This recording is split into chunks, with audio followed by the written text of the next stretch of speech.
Hello Tubesters, it's Gav. Welcome to another one of my videos. Just a quick one. I wanted to show you the completed Geigor Fell-Hand, and that's the Space Wolf from Warhammer, the Horus Heresy. And I've stuck to mostly slightly different paint tones, if you want to call them that.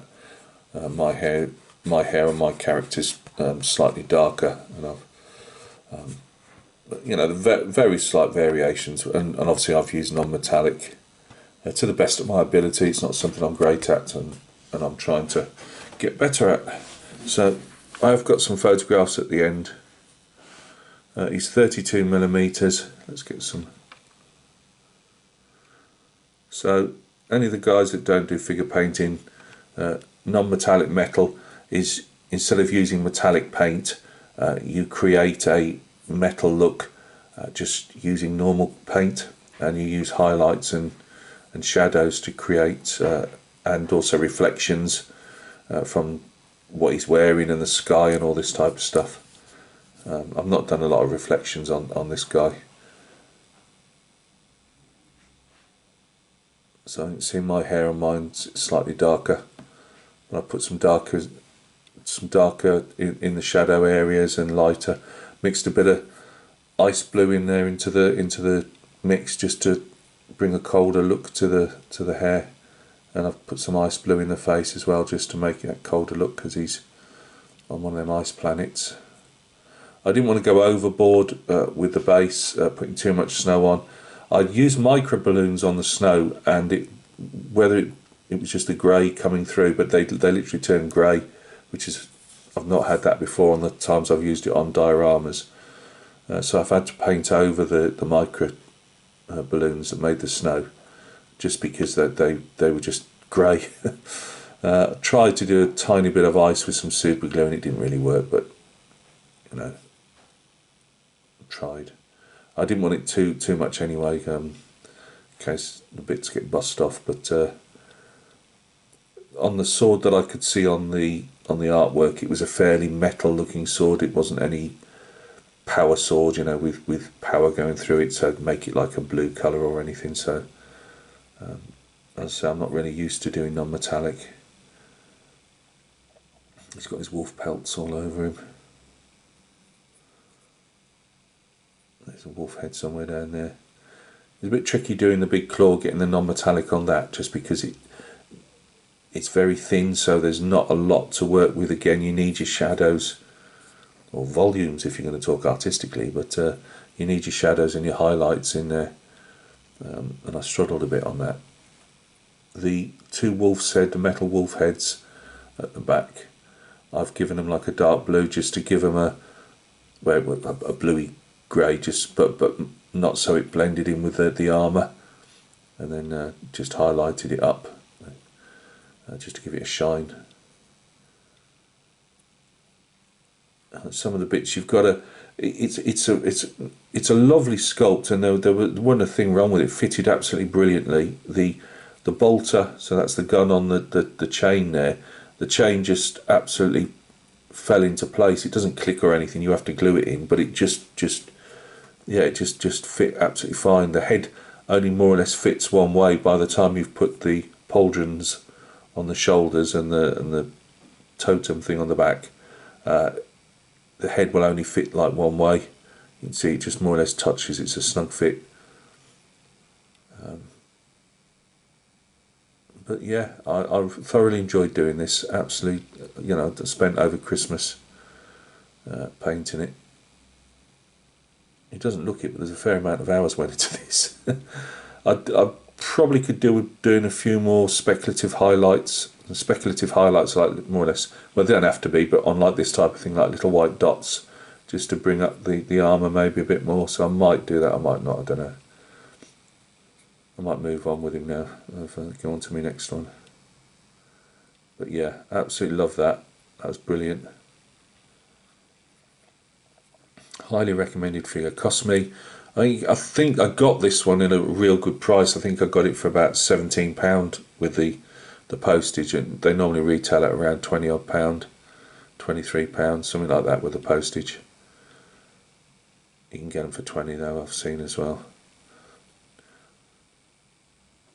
So thank you very much for stopping by. The tricky bit as well with the jewels on the shoulder pads and that not shoulder pads, on this piece here and other bits, is it's not like one of those teardrop shaped ones where it's easy to get that jewel reflections. It was a bit harder with these ones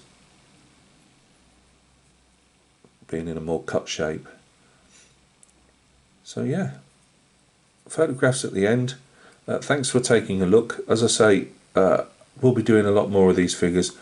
I will probably put them on a separate channel, but I'll always put a figure up on here as well, on my main channel. But I think I will do a separate channel for these. I can go into a bit more depth and without boring the pants off everybody that's not here for Games Workshop stuff. So that was brilliant. Really enjoyed that. It surprised me actually. I'd had him in my drawer for about 6 or 8 months, and I kept thinking, I'm not very good at this, and keep putting it off. And I just hiked it out, got on with it, and just absolutely loved it. As I say, everything fell together. You've got to clean the odd mould line off. Obviously, it's a plastic kit, so it's going to be mould lines just like any other kit. But they were a minimum. As I say, you couldn't go wrong. In the placement of the figure. You don't have to obviously do all the rocky outcrop. I did that just with cork. That's a floor tile, cork floor tile, and it's just been cut up, and the extra bits I stick on the sides and that just to give it a more rocky appearance. I say I'm not happy with the snow. The snow is what I wanted in the sense in amount. I didn't want it all covered over. I just wanted to either have the snow where it's been blown away by the wind, or it's melted, whatever, but just a small amount. It's on exposed rocky surfaces and the wind's blown most of it away.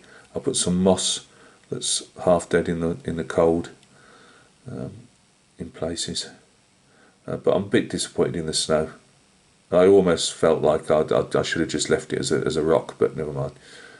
They're often depicted fighting in the winter wastes, so I thought I'd still get that snow theme in there somehow. So thank you very much. On to the next one, which will be I'm just deciding whether I'll start my new channel off with an unboxing of this guy, which is my Autark.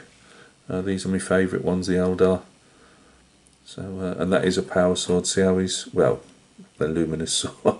I'm not too up into the lore yet, but that's the difference obviously between a more glowing effect sword and a standard, more or less, metal sword. Right, thank you very much for stopping by and taking a look. So photographs at the end.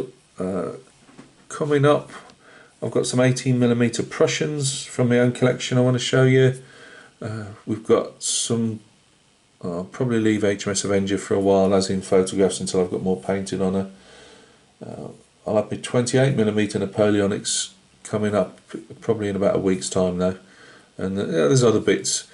Slightly struggling with that 1 in 72 chassis on the build for the wheeled vehicles in military service group build. I thought I'd struggle with it, and I am. So we'll see how that goes. Also working on this character. This is a 75mm dwarf from Big Child Creatives, and I've had him for a while. I bought him off eBay. He's not a recast or a copy. He's a genuine. But I got somebody who's selling off some of the stash, and I managed to get this for a good 15 quid cheaper than you would get it normally. And they're part of an adventuring dwarf set, which I've always admired. They are 75mm, because their dwarfs are about 54mm, 50mm to the eye.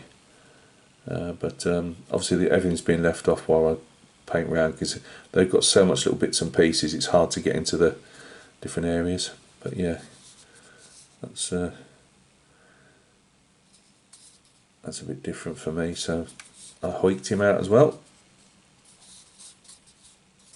So thank you very much. I've ordered some Germans in World War II, not many, just some what do you call them, like support weapons, Panzer Shrek, and a couple of gens of Panzer Shrek, and I can't remember, maybe a MG42 team. I can't remember what I ordered now, and an American bazooka team. They've been done to sell, but they'll be coming up soon as well. So thank you very much. More on the way. A fair bit of modelling stuff as well, but also the figures are creeping back into it as we've had a fairly heavy session of model related stuff. There are a few more figures coming up as well. So look after yourselves, and we'll catch each other soon on another video.